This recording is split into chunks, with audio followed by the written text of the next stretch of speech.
ACL ইনজুরির পর হাঁটু জাম কেন হয়ে যায়? আজকে আমি এই বিষয়ে কথা বলবো।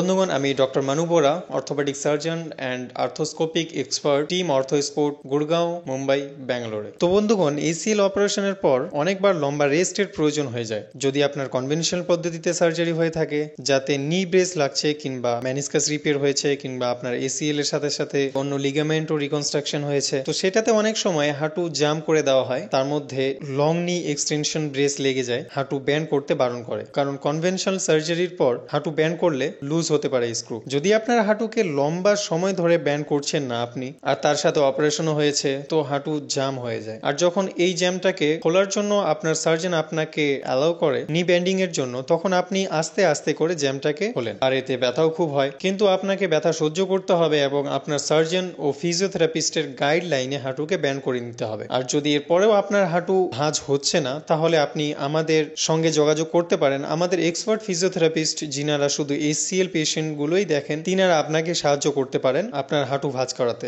আর যদি আপনার ইন্টারনাল ব্রেস সার্জারি হয়ে থাকে এসিএল রিকনস্ট্রাকশন বা ACL repair with fibre tape internal brace এর মাধ্যমে, তাহলে আপনি পরের দিন থেকেই পুরোপুরি ভাঁজ করতে পারেন। আর যেহেতু পরের দিন থেকেই হাঁটু ভাঁজ হয়ে যাচ্ছে, যার জন্য হাঁটু জ্যাম হওয়ার চান্স খুব কম হয় as compare to conventional surgery. আর ব্যথাও কম হয়, কারণ প্রথম দিন থেকেই আমরা হাঁটু ভাঁজ করছি, যার কারণে হাঁটু জ্যামও হবে না, ব্যথাও হবে না। তো যদি আপনি চান যে আপনার হাঁটু একদম ফ্রি থাকে এসিএল অপারেশনের পর, তাহলে আপনার সার্জনের, আপনার ফিজিওথেরাপিস্টের কথা শুনুন এবং রেগুলার উনাদের ফলো আপে থাকুন। যদি আপনি সেটা করতে পারছেন না, তাহলে আপনি আমাদের সাথে যোগাযোগ করতে পারেন। আমাদের ফিজিওথেরাপিস্ট আপনার রেগুলার ফলো আপে থাকবেন, আর আমরা আপনার হাঁটু জ্যাম হতে দেব না। স্টেপ 1, আপনি আপনার এমআরআই রিপোর্ট আমাকে হোয়াটসঅ্যাপ করুন। স্টেপ 2, আমি আপনার এমআরআই ডিটেল স্টাডি করে বলবো যে আপনাকে বিনা অপারেশনে ঠিক করা যেতে পারে কিনা, নাকি সার্জারি করার প্রয়োজন আছে, ACL internal brace surgery, ACL ছাড়া আর কি কি সমস্যা আপনার আছে এবং সেটাকে আমরা কিভাবে ঠিক করতে পারবো। স্টেপ 3, যখন আপনি আমাকে দেখাতে আসবেন, তখন আমি আপনার ফিজিক্যাল এক্সামিনেশন করব,